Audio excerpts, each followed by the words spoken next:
Hello, you just hit on Discovery class. Come on in, make yourself at home. God said nothing to this man for almost 40 years. Why wouldn't God talk? This man had just gone through a life-shattering experience of failure. And years passed, and I know that he wanted an explanation. He didn't get one. Just year after year of obscurity. He was convinced that he was really a nobody. I'm talking about Moses, the man that we've been studying this quarter. Now come these words, Exodus chapter 3, verse 1. Now Moses was pasturing the flock of Jethro, his father-in-law, the priest of Midian. And he led the flock to the west side of the wilderness, and he came to Horeb, the mountain of God. Remember now that Moses is a farmer. He's not the prince of Egypt that he was. Every day in a farmer's life is rather routine. The time they get up, the time they retire, the time they do their chores, the time they go to market, the time they eat, even the time they turn on the television, if they happen to have one. In other words, there are few interruptions, if anything, in a farmer's life. Everything seems to be rather monotonous, rather routine. But this day, in the life of Moses, it's going to be the day like he's never experienced before. These 10 verses in Exodus chapter 3 are going to alter his life forever. God's going to break into his silence. And for 40 years in Midian, we don't have any record that God said hardly anything to Moses. That silence is about to be shattered. The sheep in the pasture, well, they were behaving that day. The night before, Moses had a good night's sleep. Now comes just another boring day in the mountains with his flock. Sun comes up. His day shift fully predictable. The sheep, they graze. The only difference, Moses was herding within the shadow of Mount Horeb. And then, from out of nowhere, God is going to speak. And more often than not, that's how God operates. Without a hint that he'll appear, he shows up. And without warning. And he's going to say something to an ordinary person on an ordinary day. And Moses' days from here on in will never be the same again. Has God ever done that with you? You're ordinary. You have ordinary days. What do you do when he comes and he speaks to you? Well, 4 things are going to happen in our lesson today. And these words that I'm going to use to outline the lesson all start with a letter T. I'm going to talk about a time. I'm going to talk about timber. And then we're going to move on to tidings. And then I'm going to end with a telephone call.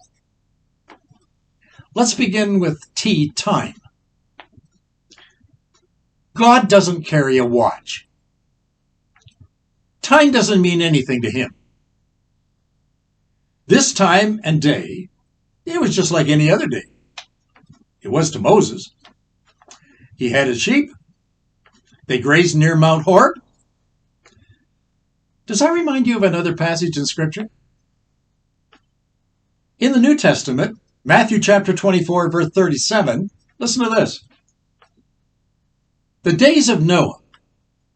For in those days, before the flood, they were eating, they were drinking, they were marrying, they were giving in marriage, until Noah that day entered the ark. And they didn't understand until the flood came and took them all away. Matthew 24:37. Well, you're going to get up. You're going to shave. You're going to shower. You're going to eat breakfast. You'll probably go out and start the car. Show up at work. Kids will go off to school. Get picked up by the bus maybe. In your town, the planes will land. The trains will run. The stores, they're all going to open. TVs will be turned on. Sun will come up. The wind will blow. And there'll be a smell of spring in the air, and probably the daffodils. They will be just poking their heads up through the soil. Then watch out. The Son of Man is going to come. And there'll be a flash in the sky. And there's going to be a loud shout. And there's going to be a shattering with a trumpet. And it's all going to happen within the twinkling of an eye. And then it's going to all be over. And shocking of all, no warning. God's at his best, jumping into an ordinary day and telling an ordinary people what's on his mind and what's on his heart. And in that ordinary time, not special, his timing is going to happen. And he's going to make it happen and use that ordinary guy. You're going to take part in it. Now picture Noah. God told him to build an ark. It took him 120 years to do it. 2 or 3 generations marrying and burying was happening.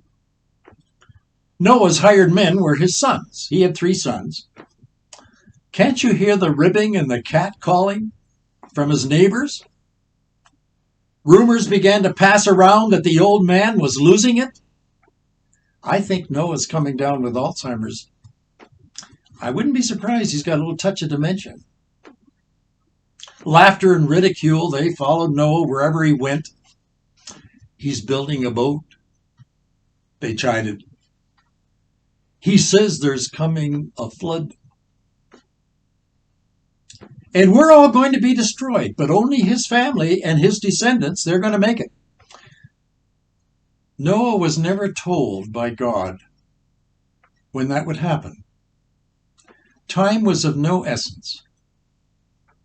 Noah just kept working away as he was told. And while they were eating and while they were drinking and while they were marrying and giving in marriage, then God said to Noah, enter the ark. But they didn't understand. And then God's clock struck. Time was up. Then came those dreadful words. He took them all away. God's Son is coming. God's clock hasn't struck yet. God told Moses, it's time. I need you. Well, that was time. That's our first lesson. Second lesson, starting with T, I call it timber, verse 2 and 3. The angel of the Lord appeared to Moses in a blazing fire from the midst of the timber, a bush. And he looked, and behold, the timber was burning. And it was burning with fire, and the timber was not consumed. So Moses said, well, I must turn aside and take a look at this. This is marvelous. Timber, and not being burned up. On our farm, we had thorn bushes all along the back 50, along the fence. They grew wild, very thick. And they were loaded with thorns. Totally useless. We were forever cutting them down. The desert in Midian, where Moses lived, they had the same bushes. The Hebrew word for it was thorny bush, or thorny shrub. And there were thousands of them, and they grew wild, and no one ever cut them down. But this particular bush, in our narrative, had some very strange characteristics. When Moses came near and he stared at it, it was like looking into a television set. And an angel appeared right in the middle of the bush, and the angel was staring right back at it. If that isn't a sight, and a bit unbelievable. Well, the whole bush is engulfed in flames, and it gets worse. The timber raging in fire is not consumed, burning like crazy, but no ashes. That can't be. Who ever heard of such a thing? And it's not speaking through the bush, but the angel is speaking and talking, and Moses can hear his voice. Well, Moses knew all about dead, dried out thorn bushes. That's what he chopped up at night for firewood on those cold nights in the campfire looking after his sheep. Well, it's easy wood to burn. It doesn't last long.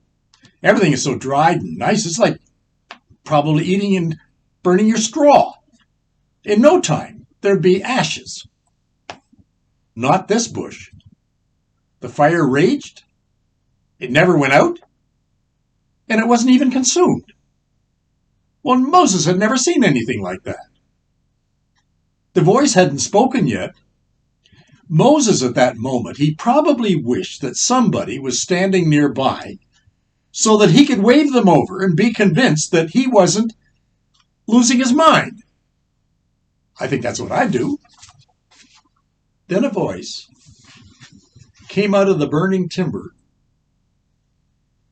When God called you, it probably wasn't through a bush. Maybe it was in a Bible reading. Maybe you were reading the book. Maybe it was your Sunday school teacher. Maybe it was a friend at work. Maybe it was the one you're dating. Maybe it was your mom or your dad. Like I said, Moses heard the voice of God from a burning bush.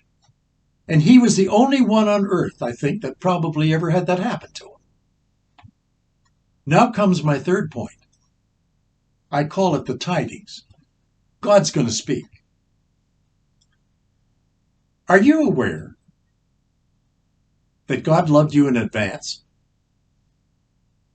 You know, things just don't happen with God. He has a plan, but he doesn't tell us what it is. Terrible things happen, especially during the war. And you can't explain them. A young man was coming home from a bombing raid in World War II. And that plane had engine trouble. It was a B-17. And it crash landed in a residential community. And everyone on board that plane died, except this young man. He was thrown from his seat in the bomb bay. But he made it, and he survived, and his name was Jack. That crash into that community haunted him all the days of his life. Why me? All my pals, they're all gone. I survived. Why? And then he figured it out. He met Christ. And he received him as his Savior. And that burning plane became his burning bush. That crash landing was God's voice speaking to him when he survived. How did Jesus speak to you? Was it an event just like this? Was it a voice in your Sunday school? Did you know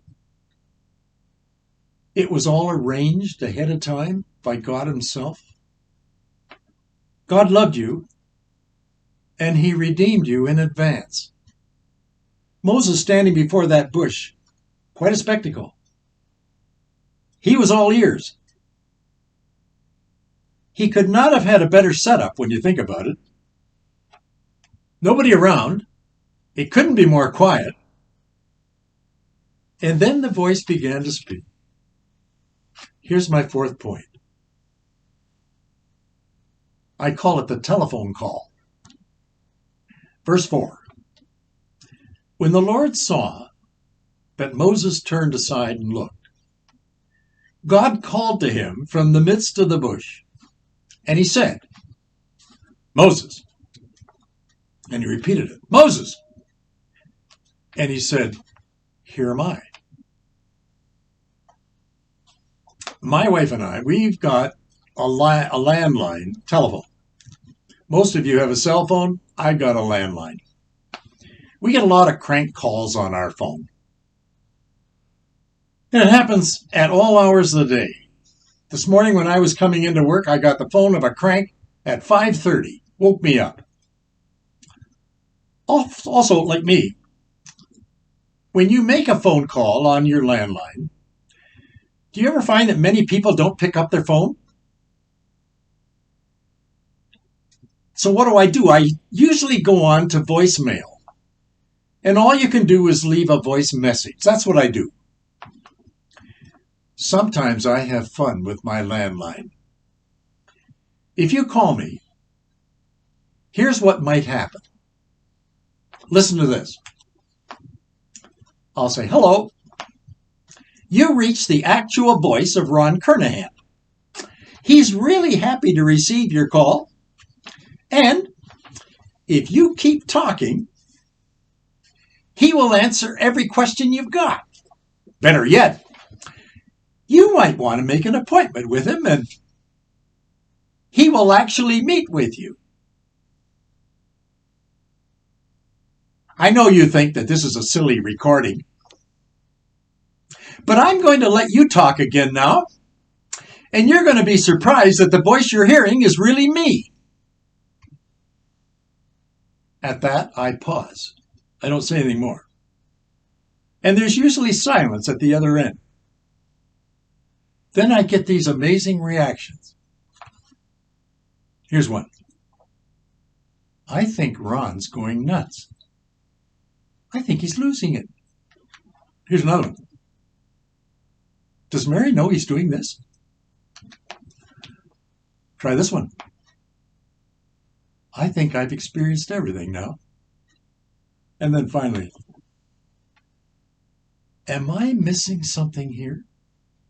Is Ron up to something? When God speaks, Moses stopped. Did you stop? When God phoned you? Your destiny changed. Moses did, especially when he called him here. I'm not sure it was God speaking, Moses thought. It was only a voice coming from a bush. God didn't tell him who he was. And yet he heard his name, Moses. Moses, the voice said, calling his name twice. Do you know what Moses said? He said, here am I. That's the translation. But you and I would say, it's me. Moses, yes, it's me. It doesn't get better than that. After 40 years in the desert come these simple words. It's me. Isn't that what the thief on the cross said? Lord, will you remember me today when you come into your kingdom? Remember what Jesus said? Today, you're going to be with me when I cross the border into my kingdom. God goes on in his conversation with Moses, verse 5. Don't come any closer. Stand back. Take your shoes off. The place you're standing on is holy ground. The word holy in this translation means separated. It simply means Moses' future is going to be far different than his past. He grew up, remember, in the palace of a pharaoh. That's only training. That's not where he's going to end up.